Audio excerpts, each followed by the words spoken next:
Assalamualaikum students. Now we started our next topic, biology and other sciences. Previous lectures में हमने discuss किया था कि बायोलॉजी क्या होती है, बायोलॉजी की क्या कौन सी मेन ब्रांचेस हैं, उसकी सब ब्रांचेस कौन कौन सी होती हैं. लेकिन हमें मालूम है, आपकी बुक में लिखा है, आप पढ़ेंगे इसको, biology is a multi dimensional science. Multi dimensional क्या मतलब होता है, आप क्या समझते हैं? मल्टी डायमेंशन का मतलब ये है, डायमेंशन होते हैं डिफरेंट साइजेस. जिस तरह अगर आप देखें कि आप डाइस यूज़ करते हैं, आप लूडो खेलते हैं, डाइस यूज़ करते हैं कि उसके डिफरेंट साइज़ होते हैं, आपको साइड्स नज़र आते हैं, तो ये मल्टी डायमेंशन कहलाते हैं कि मुख्तलिफ इसकी आपको फिगर्स नज़र आ रही होती हैं. क्योंकि बायोलॉजी भी यही है, मल्टी डायमेंशनल है, यानी मुख्तलिफ इसके आपको साइड नज़र आते हैं. और इसका जो लिंक है वो साइंस की दूसरी ब्रांचेज, जैसे हमने अगर आपको याद हो शुरू में बताया था फिज़िकल साइंसेस. फिज़िकल साइंसेस में आपने chemistry, physics, mathematics, sociology, astronomy और मतलब तमाम चीज़ें आपने इसके अंदर डिस्कस की थी. तो ये आपने सोशल साइंस, यानी अब आप देखिए बायोलॉजिकल साइंसेस और सोशल साइंसेस का लिंकेज जो बनता है वो एक रिलेशन होता है बायोलॉजी का दूसरी बायो की जो दूसरी साइंस की जो ब्रांचेस हैं, जैसे केमिस्ट्री के साथ में, फिज़िक्स के साथ में, मैथमेटिक्स के साथ में, सोशोलॉजी के साथ में, इन तमाम चीज़ों के साथ में ये बायोलॉजी का जो एक लिंकेज बनता है, एक रिलेशन बनता है, वहाँ हम डिस्कस करेंगे. इससे पहले भी आप पढ़ चुके हैं सब ब्रांचेस के अंदर. बायो केमिस्ट्री आपने पढ़ा, इस ब्रांच में मैंने आपको पहले ही बताया था कि ये ब्रांच बायो की आपने केमिस्ट्री के अंदर ही पढ़ी थी. Bio chemistry, bio means life, chemistry means chemistry, chemicals जो आपके पास थे, यानी जितने भी बायोलॉजिकल एस्पेक्ट्स जो हमें मिलते हैं हमारी बॉडी के अंदर. आपको मालूम है बॉडी के अंदर सोडियम क्लोराइड है, हाइड्रोक्लोरिक एसिड है, प्रोटीन्स हैं, इसमें अमाइनो एसिड्स हैं, इसके अंदर कार्बोहाइड्रेट्स हैं. वो तमाम चीज़ क्या हैं, वो सब चीज़ें क्या है बायो केमिस्ट्री के अंदर हम पढ़ते हैं कि किस तरह केमिस्ट्री जो है हमारे पास के बायो मॉलिक्यूल्स जो हमारी बॉडी के अंदर बन रहे हैं. इसके अलावा आपने पढ़ा हम जो डी फार्मेसी आप लोगों ने डी फॉर्म किया है, डी फार्मेसी कर रहे हैं, बी फार्मेसी कर रहे हैं. तो फार्मेसी क्या है? जो मेडिसिन हमारे पास हैं, जो हम आपके सर में दर्द होता है, बुखार होता है, कुछ भी होता है, आप मेडिसिन यूज़ करें. वो मेडिसिन कहाँ से आती हैं, कहाँ बन रही हैं? केमिस्ट्री बन रही है. यूटिलाइज़ कहाँ हो रही है? वो बायो के लिए यूटिलाइज हो रही है. मुख्तलिफ जो हम मल्टी विटामिन्स कैप्सूल खाते हैं, चीज़ें खाते हैं, ये तमाम क्या है? ये तमाम चीज़ें हम बायो केमिस्ट्री की ब्रांच में ही डिस्कस करते हैं कि हमारे मेटाबॉलिज्म के अंदर जो भी प्रोसेस मेटाबॉलिज्म मैंने आपको पहले ही बताया था कि जो हमारी बॉडी के अंदर जो ब्रेकिंग हो रही है कॉम्प्लेक्स कंपाउंड की न्यूट्रिशन के अंदर और सिंपल कंपाउंड फॉर्मेशन होती है, तो ये पूरा प्रोसेस जो है क्या कहलाता है? ये मेटाबॉलिज्म प्रोसेस कहलाता है. बायोफिज़िक्स, अगर हमने पहले ही पढ़ा था कि जो भी हमारे मैटर के अंदर जो टेक्निक्स हम यूज़ करते हैं, जो लॉज अप्लाई होते हैं यहाँ पर फिज़िक्स के अंदर, वो हम कहाँ यूज़ कहाँ हो रहे हैं? वो यूज़ हो रहे हैं लिविंग ऑर्गेनिजम्स के अंदर, ज़िंदा अजसाम के अंदर, ज़िंदा चीज़ों के अंदर. कैसे? आपको मालूम बायोफिज़िक्स के अंदर रेडियो फिज़िक्स, रेडियोलॉजी आपको मालूम है, जो एक्सरेज हम कह रहे हैं, हमारे पास मुख्तलिफ़ किस्म के आप जाते हैं, सोनोग्राफी हो रही है, मुख्तलिफ़ चीज़ें आप जो देख रहे हैं. हम कहीं किसी हॉस्पिटल में जाते हैं, जो चीज़ें हम इस्तेमाल कर रहे हैं, वो तमाम चीज़ें क्या हैं? वो तमाम चीज़ें कहाँ इस्तेमाल बन रही हैं, कहाँ काम हो रहा है उनके अंदर? वो काम हो रहा है कहाँ पर? फिज़िक्स के अंदर. लेकिन क्योंकि उन टेक्नोलॉजी को हम कहाँ यूज़ कर रहे हैं? लाइफ के लिए यूज़ कर रहे हैं, लाइफ सेविंग्स के लिए यूज़ कर रहे हैं, ज़िंदगी के लिए इस्तेमाल कर रहे हैं. तो वो हमारे पास क्या कहलाता है? वो लाइफ सेविंग्स हमारे पास कहलाते हैं. या हम उसको क्या कहेंगे? हम उसको बायो फिज़िक्स के अंदर उसको हम डिस्कस कर रहे होते हैं कि हमारे पास बायो फिज़िक्स के अंदर इसको हम इस्तेमाल कर रहे होते हैं. रेडियो लेबलिंग हमारे पास एक कार्बन के हवाले से हम बात कर रहे हैं, रेडियो एक्टिव आइसोटोप्स के हवाले से बात कर रहे हैं, ये लेजर ट्रॉपी हम यूज़ कर रहे हैं, अल्ट्रासाउंड हमारे पास हैं, एक्सरेज हैं. ये तमाम चीज़ें जो हम वर्किंग कर रहे हैं वो हम फिज़िक्स में कर रहे हैं. और साइबर फिज़िक्स का कंसर्न किसके साथ है? बायोलॉजी के साथ है. इसी से हमको क्या नाम दिया हमने इसको? बायो फिज़िक्स, यानी फ़िज़िक्स की वो चीज़ें जो हम लाइफ के लिए यूटिलाइज़ करें. अगर हम नहीं हों, इंसान नहीं है, तो इस ज़िंदगी नहीं है, तो इन जो इलेक्ट्रिकल अप्लाइंसेस हम यूज़ कर रहे हैं, जो टेक्नोलॉजी हम यूज़ कर रहे हैं, हमने अगर आपको याद है बायोटेक्नोलॉजी हमने पढ़ा था, तो वो किसके काम में आएंगी? वो तमाम चीज़ें कहाँ से आएंगी? क्या होगा? कुछ भी नहीं, कोई फ़ायदा नहीं है. आपने अक्सर आजकल सुना होगा बायोप्सी हो रही है. प्लांट्स हैं, उनकी एज मालूम करने के लिए उनमें क्या क्या केमिकल्स की कमी हो रही है, उनके वो तमाम चीज़ें जो हम यूटिलाइज़ कर रहे हैं, टेक्नोलॉजी हम क्या यूज़ कर रहे हैं, वो हमारे पास क्या कहलाती है? वो बायो फिज़िक्स कहलाती है. क्या कहलाती है हमारे पास? वो बायो फिज़िक्स कहलाती है. ठीक है. इसके बाद आपके पास आता है बायोमेट्री. अब आप कहेंगे कि ये मैट्री यहाँ पे वर्ड जो भी आपके पास है, ये मैथमेटिक्स से अराइज हुआ है. ठीक है, मेजरमेंट से अराइज हुआ है। जो डाटा आप जाते हैं, आपको डॉक्टर कहता है कि 102 बुखार है, 101 आपको फीवर है, ये कैसी कैलकुलेशंस आ रही हैं। आपने बायोकेमिस्ट्री पढ़ी, बायोकेमिस्ट्री में अगर आप जो मेडिसिन तैयार कर रहे हैं उन मेडिसिन के अंदर आप देखते हैं कि कितने % ये चीज़ यूटिलाइज़ हो रही है, कैल्शियम इतने % है, फास्फोरस इतने % है, और दूसरी जो मेडिसिन आप उसमें जो केमिकल यूज़ करें वो क्या % उसमें लिखी हुई आती है। तो ये परसेंटेज क्या है, ये डेटिंग क्या चीज़ है, ये डाटा फॉर्मेशन क्या है कि अगर इससे कम या ज़्यादा होगा तो क्या हो जाएगी, वो चीज़ जो है वो तैयार सही प्रॉपर वे में तैयार नहीं होगी, उसकी नुकसानात बढ़ जाएंगे, फ़वाइद उसके कम हो जाएंगे। तो ये मैट्रिक सिस्टम, ये मेजरमेंट का सिस्टम है, ये किसमें पढ़ते हैं हम, ये बायोमेट्री के अंदर डिस्कस करते हैं। किसमें हम डिस्कस करते हैं, बायोमेट्री के अंदर हम इसको डिस्कस करते हैं। एनालिसिस प्रोसेस में भी होते हैं बायोलॉजी रिसर्चेस के अंदर, वो तमाम डाटा हम जो फॉर्मेशन करते हैं वो तमाम चीज़ें किसमें आ जाती हैं, वो बायोमेट्री के अंदर आती है। इलेक्ट्रॉन एक और हमारे पास ब्रांच आप लोग के पास बनती है, वो है कौन सी ब्रांच बनती है आपके पास, ये है बिहेवियरल बायोलॉजी। बिहेवियरल बायोलॉजी क्या मतलब हुआ इसका, क्या जो भी हम स्टडी कर रहे हैं, बायोकेमिस्ट्री में हमने जो वर्किंग की, जो जेनेटिक्स में हमने काम किया, जो हम फिजियोलॉजी हम देखते हैं, हम एवोल्यूशन के अंदर वर्कआउट कर रहे हैं कि ये तमाम चीज़ें हम जो काम कर रहे हैं, इकोलॉजी क्या चीज़ है, इसका रिफ्लेक्शन, इसका क्या असर हमारे माशरे पे पड़ रहा है, इनके कौन कौन से फैक्ट्स हैं जो हमारी सोसाइटी में आ रहे हैं, इन तब एक दूसरे के साथ इनका जो इंटरेक्शन, एक जो ताल्लुक़ बनता है इन तमाम चीज़ों का, उसको हम क्या कहते हैं, ये क्या है, ये बिहेवियरल बायोलॉजी है। बिहेवियर, हमारा बिहेवियर जो शो कर रहा है ये तमाम चीज़ों को, इनके एक दूसरे के साथ में जो ताल्लुकात इनके अंदर बन रहे हैं कि फिजियोलॉजी के जेनेटिक्स से क्या ताल्लुक है, जेनेटिक्स का बायोकेमिस्ट्री से क्या ताल्लुक है, इकोलॉजी क्या चीज़ होती है, ये एवोल्यूशन क्या चीज़ होती है, ये इनका आपस में क्या प्रोसेस हो रहा है, इन तमाम चीज़ों को हम जो डिस्कस करते हैं किसमें पढ़ते हैं, वो बिहेवियरल बायोलॉजी में पढ़ते हैं। उसके बाद आपके पास आता है बायोसोशियोलॉजी। क्या आता है आपके पास, बायोसोशियोलॉजी।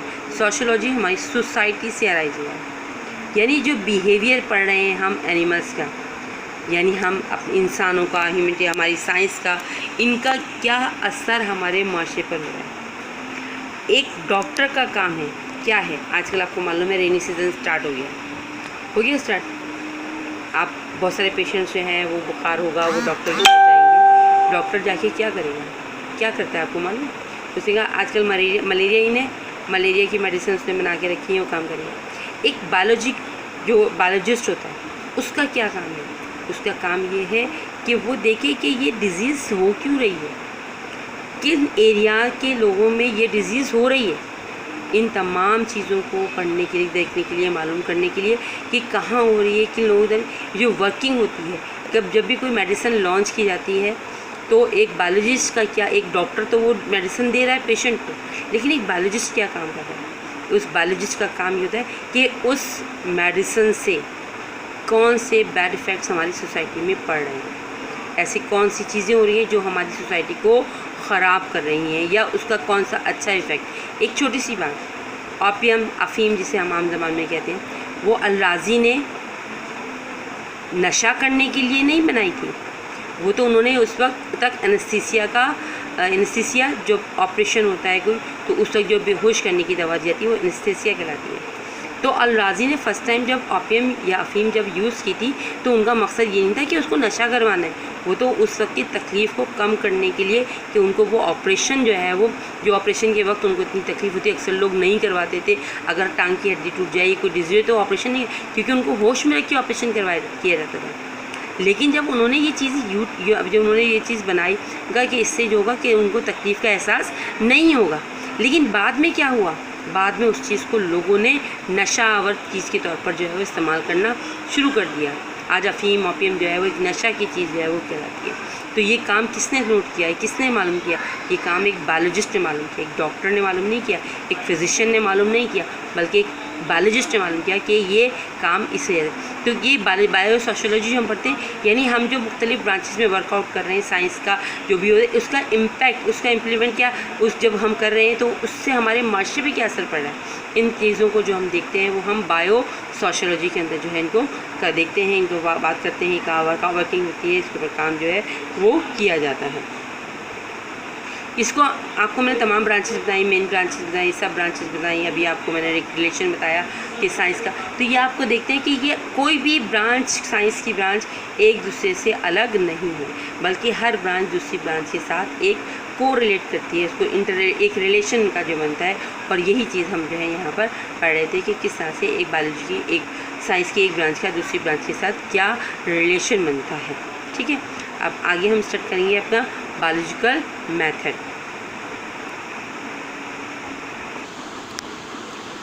जी गाइस, हम कर रहे थे बायोलॉजिकल मेथड, जिन्हें हम साइंटिफिक मेथड भी कहते हैं, यानी वो स्टेप्स, वो मेथड्स जिनके ज़रिए हम किसी भी बायोलॉजिकल जो प्रॉब्लम होती है उसको हम रिजॉल्व कर सकते हैं लिविंग ऑर्गेनिजम्स के अंदर। तो इन तमाम, तो कोई भी चीज़ हम डायरेक्ट वे में नहीं कर सकते। एक इसके लिए मैं आपको बहुत छोटे से एग्जांपल मैं यहाँ आपको देती हूँ कि अगर आप सी साइड जाएँ, कुछ लोग होते हैं जो किनारे पे बैठे होते हैं, कुछ लोग होते हैं जो थोड़े से आगे होते हैं, कुछ लोग थोड़े से और गहरे पानी में होते हैं, लेकिन कुछ लोग डाइवर्स होते हैं। अब इन सब की जो ऑब्जर्वेशन होगी वो सबकी अलग होगी। जो किनारे पे बैठे होंगे वो कहेंगे बस पानी, समंदर का पानी ठीक है, ओके। जो थोड़े से आगे होंगे कहेंगे समंदर का पानी जो है वो ठंडा है। जो थोड़े और आगे होंगे कहेंगे समंदर का पानी नमकीन भी है। लेकिन जो डाइवर्स होंगे उनको उसका प्रेशर भी पता चल रहा होगा, उनको पता चल रहा होगा पानी का प्रेशर कितना है, किस तरह की तरीके से, क्या डाइविंग में उनको परेशानी हो रही है। यानी ऑब्जर्वेशन हर एक की अलग होती है। मैं जिस पॉइंट ऑफ व्यू से देख रही होंगी, मैं जहाँ बैठ के देखूँगी वहाँ मेरा पॉइंट ऑफ व्यू एक अलग होगा। आप जहाँ बैठे हैं आपका पॉइंट ऑफ व्यू, आप किसी भी उस चीज़ को जो है वो अलग तरीके से देखेंगे। तो ये चीज़ जो है वो क्या कहलाती है, वो ऑब्जर्वेशन कहलाती है। जब भी किसी भी एरिया में कोई बीमारी, कोई भी, एक आपकी बुक के अंदर मलेरिया की एग्जांपल दी हुई है।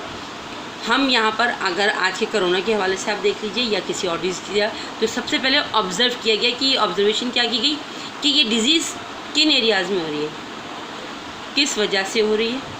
हर एक का अपना पॉइंट ऑफ व्यू होता है। एक बायोलॉजिस्ट का जो है वो पॉइंट ऑफ व्यू बिल्कुल थोड़ा सा अलग हो। वो सोचते हैं कि ये डिज़ीज़ क्यों हो रही है, कैसे हुई, किस एरिया के लोगों में हुई, वहाँ पे ऐसी क्या ख़ास वहाँ का इन्वायरमेंट था जिसकी वजह से ये डिज़ीज़ हुई, एक्स वाई जेड जो भी डिज़ीज़ फैल रही है। तो ये क्या कहलाती है, ये ऑब्जर्वेशन कहलाती है। इसमें कोई टूल यूज़ नहीं, उसके सिर्फ अपने मेंटली सेटअप से उसने तमाम चीज़ों को नोट डाउन किया। उसने अगर डाटा बनाना चाहा, जो कुछ करना चाहा, उसने उस लिहाज को देखा कि ये इस एरिया के लोगों में ये ज़्यादा है, यहाँ ये चीज़ें खाई जाती हैं, यहाँ का एनवायरनमेंट ये है, दूसरे एरिया का यहाँ सफाई का निज़ाम ये है, दूसरा नहीं है। तो ये तमाम चीज़ें क्या कहलाएंगी, ये ऑब्जर्वेशन कहलाती हैं। उस ऑब्जर्वेशन को चेकआउट करते हुए वो क्या करेंगे, वो अपना एक आइडिया पेश करेंगे, जिसे हम बायोलॉजिकल टर्म के अंदर हम कहते हैं, साइंस की टर्म में हम कहते हैं हाइपोथेसिस। क्या कहते हैं हम इसको, हाइपोथेसिस कहते हैं।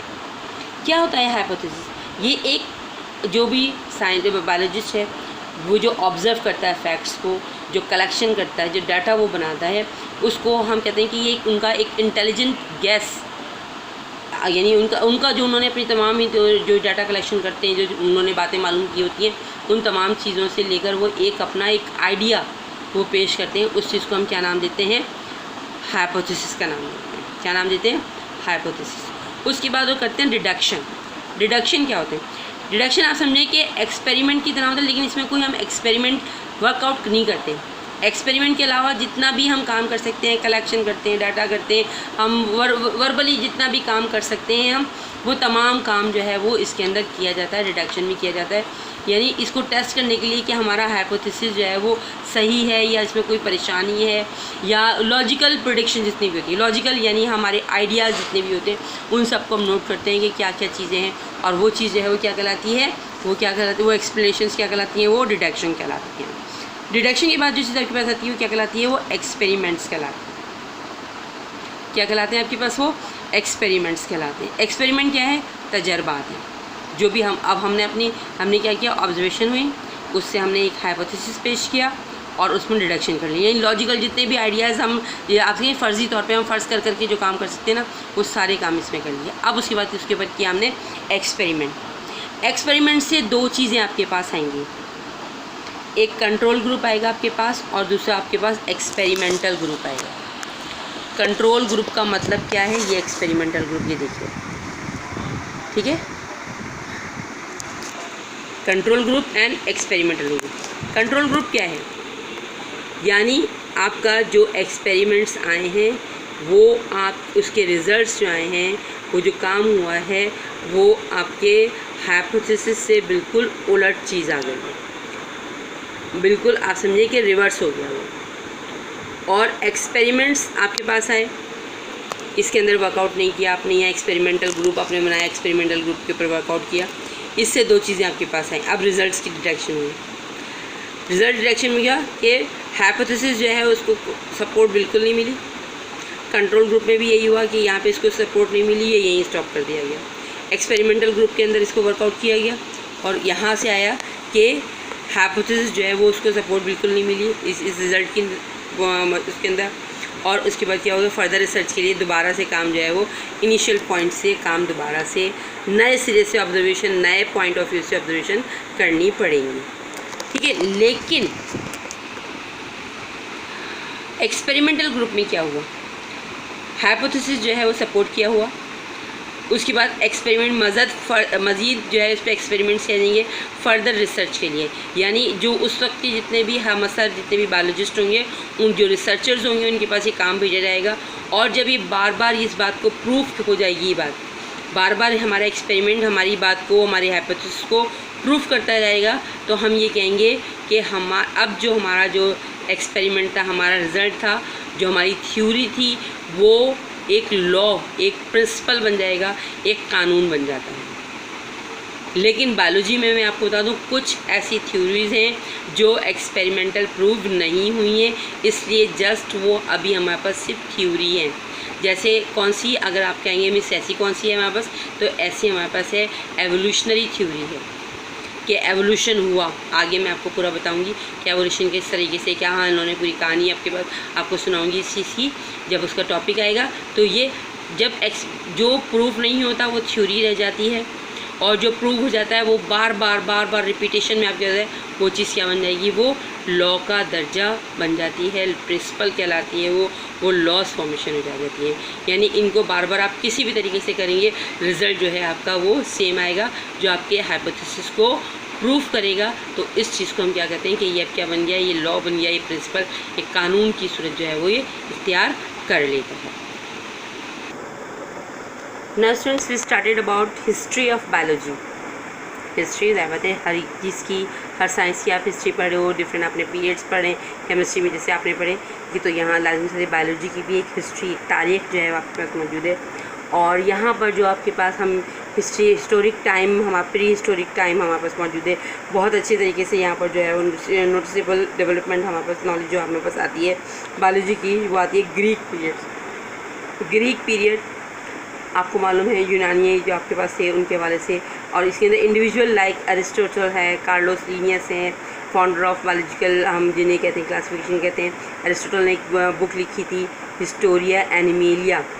ऐसा नहीं था कि इफ्रास्टस हैं, अफलातून जिन्हें कहा जाता है, ऐसा नहीं था कि ये अरस्तु और अफलातून और कार्लोस लीनियस ही उस वक्त के जो है वो अजीम साइंस हमारे पास साइंटिस्ट जो है हमारे पास गुजरे हैं, बल्कि बहुत सारे और भी लोग थे। लेकिन एक चीज़ ये थी कि बाद में आने वालों ने उनकी जो बहुत सारी थ्योरेटिकल वर्क इनका मौजूद था, इनका जो ज़्यादातर काम था वो क्या था, थ्योरी के ऊपर काम था इनका।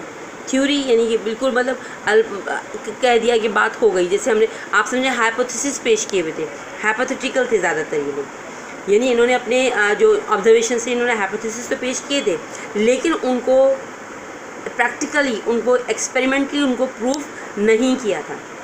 तो ये पता चला कि उन्होंने हज़ारों उन्होंने इतनी मोटी मोटी बुक्स लिखी, हज़ारों उन्होंने जो है वो उन्होंने इसके अंदर थ्योरीज़ पेश की हुई थी, लेकिन आप ये समझिए कि हाइपोथेसिस पेश किए हुए थे। लेकिन जब बाद में आने वालों ने उस पर वर्कआउट करना शुरू किया तो पता ये चला 15वीं सेंचुरी के बाद, तो पता ये चलता है कि यहाँ पर ऐसा कोई भी काम जो है वो नहीं हुआ, जिस वर्किंग नहीं हुई, जिसको कहा जाए कि हाँ ये 600 से आप ये 600 AD से के बाद तक जो है वो कुछ ऐसा पता ही नहीं चल रहा था कि कुछ ऐसी बातें मौजूद, उन्होंने जो बातें कही थी, उन्होंने जो वर्किंग की थी वो एक्सपेरिमेंटली प्रूव नहीं थी। उसके बाद जब जो दौर शुरू होता है तकरीबन 600 के बाद से और 1600 तक 1000 साल का जो दौरानिया जिसे हम कहते हैं, ये मुसलमानों का, मुस्लिम्स का गोल्डन पीरियड कहा जाता है।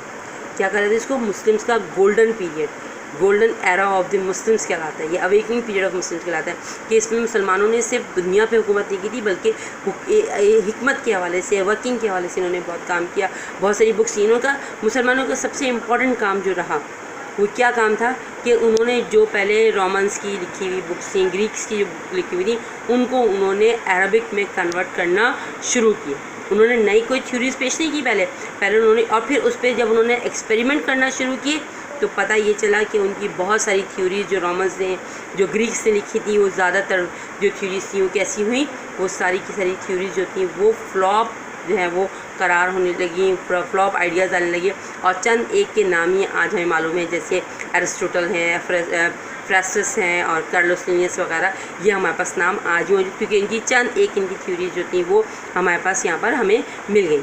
तो जो मुसलमानों की जो वर्किंग किया उसमें इंपॉर्टेंट काम बना हमारे पास जो बहुत सारे और हैं, लेकिन चंद एक के नाम हम यहाँ पर ले रहे हैं। जैसे जाबिर बिन हयान, आप जाबिर इब्न हयान भी सुना है आपने इनका नाम, और इनको आपने केमिस्ट्री के अंदर भी आपने सुना, क्योंकि ये लोग वर्किंग कर रहे थे। उन्होंने बहुत सारी बुक्स लिखी हैं अपनी, केमिस्ट्री में भी काम किया इन्होंने, बायो में भी काम किया। बायो में इन्होंने प्लांट्स में और एनिमल्स के ऊपर भी जो है वर्किंग की और बुक्स लिखी। अल-नबातात अल-हैवान, प्लांट्स और एनिमल्स के ऊपर उन्होंने ये काम किया था, इन्होंने ये बुक्स लिखी थी। और काफ़ी हद तक जो है ये कुछ इनके पॉइंट्स जो हैं वो आज भी मुख्तलिफ जो हमारी बाहर की यूनिवर्सिटीज़ हैं उनके अंदर इनके कुछ पॉइंट्स जो हैं वो पढ़ाई जाती हैं।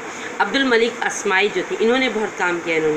इन्होंने मुख्तलिफ बुक्स जो हैं वो लिखी, और उन बुक्स में इन्होंने अल-खेल, अल-अबल, अल-वहूश, अशय, खलकुल इंसान, ये इन्होंने क्या, अल-खेल उन्होंने अबाउट हॉर्सेस, अल-अबल अबाउट कैमल्स, अल-वहूश अबाउट वाइल्ड एनिमल्स, अशय शीप्स के हवाले से, खलकुल इंसान इंसानों के ऊपर जो है वर्किंग की इन्होंने ज़ूलॉजी में। और आज भी इनको जो है वो वेस्टर्न एक्सपर्ट्स के अंदर जो है वो ज़ूलॉजी का माना जाता है, और ये पॉपुलर है। इनकी बुक जो है खलकुल इंसान आज भी जो है मेडिकल साइंस के कुछ पोर्शंस के अंदर जो है वो वेस्टर्न कंट्रीज़ के अंदर इसको उनको पढ़ाया जाता है। और अपने वक्त ये बहुत बड़े जो हैं वो एक इनको स्पेशलिस्ट का नाम दिया जाता है कि अपने वक्त के बहुत बड़े स्पेशलिस्ट थे ये, अपने काम के लिहाज से जो इन्होंने बहुत सारे खलकुल इंसान के अंदर इंसानी जिस्म के हवाले से कि इंसानी जो ह्यूमन बॉडी है उसमें क्या क्या चीज़ें होती हैं, इन तमाम चीज़ों के बारे में जो है उन्होंने यहाँ इसमें बताया है। अली बिन रबान तुबरी जो थे, इनकी एक बुक जो है फिरदौसुल हिकमा, आप ये समझिए कि फ़िलासफ़ी, ज़ूलॉजी, साइकोलॉजी और ये एस्ट्रोनॉमी के एक कॉम्बिनेशन इसके अंदर मौजूद है। मुख्तलिफ आर्टिकल्स मौजूद हैं और बेहद इम्पॉर्टेंट किस्म की जो बुक है इनकी, इसमें इन्होंने बहुत ज़्यादा इंपॉर्टेंट काम किया हुआ है। और ये भी बुक जो है बहुत मशहूर है ज़ूलॉजी और फ़िलासफ़ी के अंदर, ये बहुत ज़्यादा साइकोलॉजी के अंदर जो है वो ये बुक को बहुत इंपॉर्टेंस जो है वो जो हासिल है। अबू उस्मान उमर अल-जाहिज़, इनकी बुक है अल-हैवान, और इसके अंदर इन्होंने तकरीबन 350 स्पीशीज़ जो एनिमल्स की इन्होंने स्पेशली डिस्क्राइब की हैं। आंट्स के हवाले की, आंट्स की पूरी लाइफ हिस्ट्री जो है वो इन्होंने इसके अंदर डिस्क्राइब की है। अल-फ़ाराबी और अबुल कासिम अज़हरावी जो थे वो दोनों जो है वो अपने वक्त के बहुत ही रिनून हकीम और सर्जन माने जाते थे इस्लामिक वर्ल्ड के। अल-फ़ाराबी जो हैं उन्होंने बहुत 2 इंपॉर्टेंट बुक्स लिखी थी, किताबुल नबातात नाम से ज़ाहिर है प्लांट्स के ऊपर, किताबुल हैवानात एनिमल्स के ऊपर लिखी थी। ज़हरावी को जो ज़माने में इस यूरिनरी ब्लैडर से स्टोन को पास आउट रिमूव करने का जो है वो माहिर समझा जाता था, इस बात के बहुत मशहूर थे वो इसके अंदर। इब्नुल हैतम आपने नाम इनका उर्दू के अंदर भी पढ़ा है, इब्नुल हैसम के हवाले से आपने उर्दू में चैप्टर आपने इनका पढ़ा है। इनकी जो बहुत सारी बुक्स हैं, किताबुल मनाजिर है, मिज़ानुल हिकमा है, और इनका जो इन्होंने विज़न का कॉन्सेप्ट जो था, जो ग्रीक्स ने दिया था कि हमारी आँखों में से रोशनी निकलती है और हम उससे देखते हैं, इस तरह से इस विज़न को उन्होंने क्लियर किया था कि ऐसा कुछ नहीं होता, बल्कि रिफ्लेक्शन ऑफ लाइट की वजह से हम देख पाते हैं, हमें नज़र आता है। ये हमारा जो कॉन्सेप्ट क्लियर किया था ये इब्नुल हैतम ने किया था। इसके बाद आते हैं अबू अली सीना, इनको अबू अली सीना, इब्न सीना भी कहा जाता है, अबू अली सीना भी कहा जाता है। आपकी जो बुक्स हैं अल-क़ानून और अल-फित्तिब अशय जो है ये प्लांट्स और एनिमल्स और नॉन लिविंग थिंग्स के कॉम्बिनेशन पे ये बुक्स इनकी मौजूद हैं। और इनको फाउंडर ऑफ मेडिसिन हकीम इब्न सीना भी यह कहा जाता है, यानी इनको पता था कि ये मुख्तलिफ फूल पत्तियों को उनके बारे में कि इनको मालूम था कि किस तरह से जो है वो मेडिसिन तैयार की जाती हैं, किस तरह से गोलियाँ तैयार की जाती हैं। तो ये एक्सपर्ट थे अपने टाइम के कि मेडिसिन बनाने के, ईस्ट और वेस्ट दोनों जगह पर ये, यानी मशरिक़ और मगरिब दोनों जगह ये मशहूर थे। ज़ियाउद्दीन इब्न बितार जो थे वो भी अपने वक्त के बहुत बड़े बायोलॉजिस्ट थे, और इन्होंने मुख्तलिफ जो है स्पीशीज़ को उन्होंने देखा प्लांट्स की, और उनको इनके बारे में पूरा ट्रैवल किया, पूरा प्लांट्स के ऊपर जो है उनको काफ़ी उबूर हासिल था। ये इब्नुल नफ़ीस जो थे वो इन्होंने एक बहुत इंपॉर्टेंट काम किया 13वीं सेंचुरी में कि ब्लड सर्कुलेट, ये तो पता था कि बॉडी में ब्लड होता है ह्यूमन बॉडी के अंदर, लेकिन क्या वो ब्लड सर्कुलेट करता है, यानी मूवमेंट होती है उसके अंदर, ये उससे पहले मालूम नहीं था। जिस प्रोसेस को सबसे पहले जो है वो इब्नुल नफ़ीस ने बताया था। लेटर ऑन पढ़ेंगे या बाद में विलियम हार्वे ने इसके ऊपर जो है वो मज़ीद सर्कुलेशन के ऊपर जो डिफाइन किया था इनको। कमालुद्दीन अल-दमीरी जो थे उन्होंने एक बुक लिखी थी हयातुल हैवान, इसके अंदर तकरीबन उन्होंने 1000 काइंड्स ऑफ एनिमल्स को 1000 काइंड्स ऑफ एनिमल्स की, बहुत बड़ी बात है उस वक्त जब हमारे पास इतने इक्विपमेंट्स नहीं थे, इतनी ज़्यादा नॉलेज नहीं थी, इतना ज़्यादा हम आसानी से एक जगह से दूसरी जगह जो है वो नहीं जा सकते थे, उस वक्त उन्होंने ये काम जो है वो किया था। अली बिन ईसा जो थे ये आई स्पेशलिस्ट थे, और उन्होंने उस वक्त में आइस की तकरीबन 130 डिज़ीज़ के बारे में उन्होंने डिस्क्राइब किया था। आइस की 130 जो है आँख की जो मुख्तलिफ बीमारियाँ हो सकती हैं वो उन्होंने इस वक्त डिस्क्राइब की थी। अबुल कासिम मजरिती ये स्पेशल थे यूरोप के अंदर, अपनी जो इनकी बुक थी एनिमल्स के ऊपर उसमें वर्कआउट किया था, उनके स्पीशीज़ एनिमल स्पीशीज़ पे जो वर्कआउट किया था इन्होंने, उसके अंदर ये बहुत ही मशहूर किस्म के बायोलॉजिस्ट गुजरे हैं। आज हमने डिस्कस किया कि बायोलॉजी का क्या रिलेशन है दूसरी साइंसेस के साथ में, बायोलॉजी डिस्कस जो हम करते हैं उसके जो मेथड हैं वो हमने डिस्कस किए, और हमने मुस्लिम साइंटिस्ट के बारे में यहाँ पर डिस्कस किया।